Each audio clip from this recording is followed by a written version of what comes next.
بسم اللہ الرحمن الرحیم۔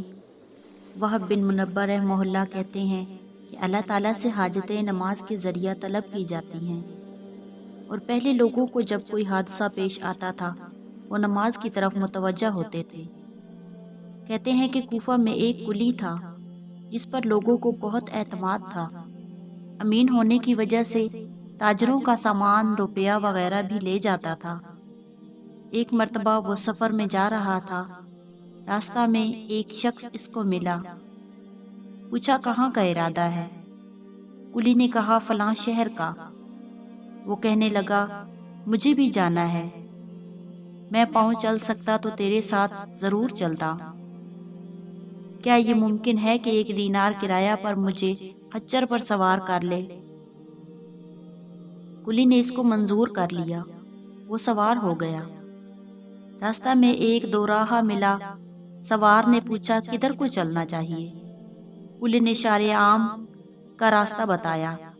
سوار نے کہا یہ دوسرا راستہ قریب کا ہے اور جانور کے لیے بھی بہت سہولت کا راستہ ہے، یہ سبزہ اس پر خوب ہے۔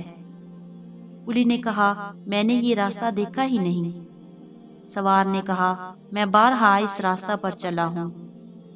کلی نے کہا اچھی بات ہے، اسی راستہ کو اختیار کر لیا۔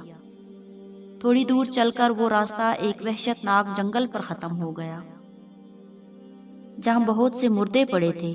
وہ شخص سواری سے اترا اور کمر سے خنجر نکال کر کلی کو قتل کرنے کا ارادہ کیا۔ کلی نے کہا کہ ایسا نہ کر، یہ خچر اور سامان سب کچھ لے لے، یہی تیرا مقصد ہے، مجھے قتل نہ کر۔ اس نے نہ مانا اور قسم کھا لی کہ پہلے تجھے ماروں گا پھر سب کچھ لوں گا۔ اس نے بہت عاجزی کی مگر اس ظالم نے ایک بھی نہ مانی۔ کلی نے کہا اچھا مجھے 2 رکعت آخری نماز پڑھنے دے۔ اس نے قبول کیا اور ہنس کر کہا جلدی سے پڑھ لے، ان مردوں نے بھی یہی درخواست کی تھی، مگر ان کی نماز نے کچھ بھی کام نہ دیا۔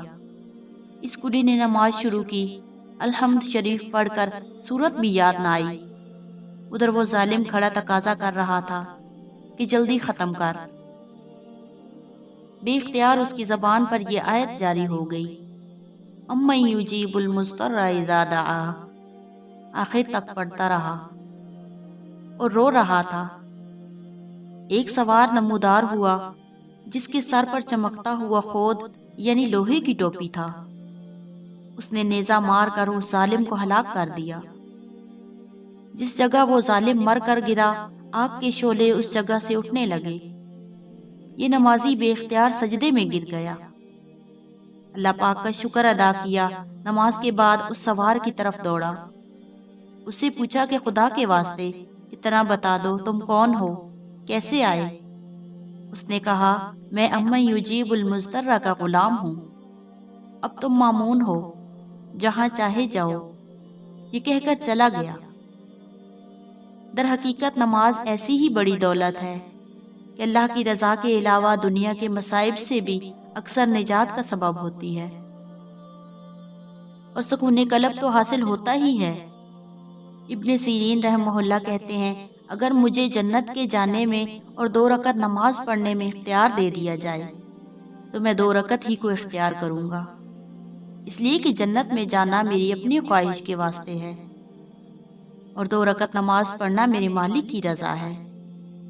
حضور صلی اللہ علیہ وسلم کا ارشاد ہے بڑا قابل رشک ہے وہ مسلمان جو ہلکا پھلکا ہو، یعنی اہل و عیال کا زیادہ بوجھ نہ ہو، نماز سے وافر حصہ اس کو ملا ہو، روزی صرف گزارے کے قابل ہو، جس پر صبر کر کے عمر گزار دے، اللہ کی عبادت اچھی طرح کرتا ہو، گمنامی میں پڑا ہو، جلدی سے مر جائے، نہ میراث زیادہ ہو نہ زیادہ رونے والے ہوں۔ ایک حدیث میں آیا ہے کہ اپنے گھر میں نماز کثرت سے پڑھا کرو، گھر کی خیر میں اضافہ ہوگا۔ نبی پاک صلی اللہ علیہ وسلم کے معمولات مبارک بھی یہی تھے۔ حضرت ابو درداء رضی اللہ تعالیٰ عنہ فرماتے ہیں جب آندھی چلتی تو حضور صلی اللہ علیہ وسلم فوراً مسجد میں تشریف لے جاتے، جب تک آندھی بند نہ ہوتی مسجد سے باہر نہ نکلتے تھے۔ اسی طرح جب سورج گرہن یا چاند گرہن ہو جاتا تو حضور صلی اللہ علیہ وسلم فوراً نماز کی طرف متوجہ ہوتے۔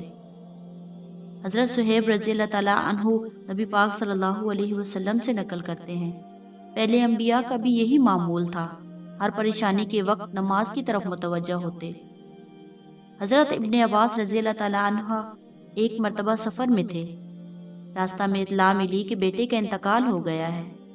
اونٹ سے اترے، 2 رکعت نماز پڑھی، پھر انا للہ و انا الیہ راجعون پڑھا، پھر فرمایا ہم نے وہ کیا جس کا اللہ تعالیٰ نے حکم فرمایا ہے، اور قرآن پاک کی آیت وَاسْتَعِینُوا بِالصَّبْرِ وَالصَّلَاةِ تلاوت فرمائی۔ واللہ اعلم۔ اللہ پاک عمل کی توفیق۔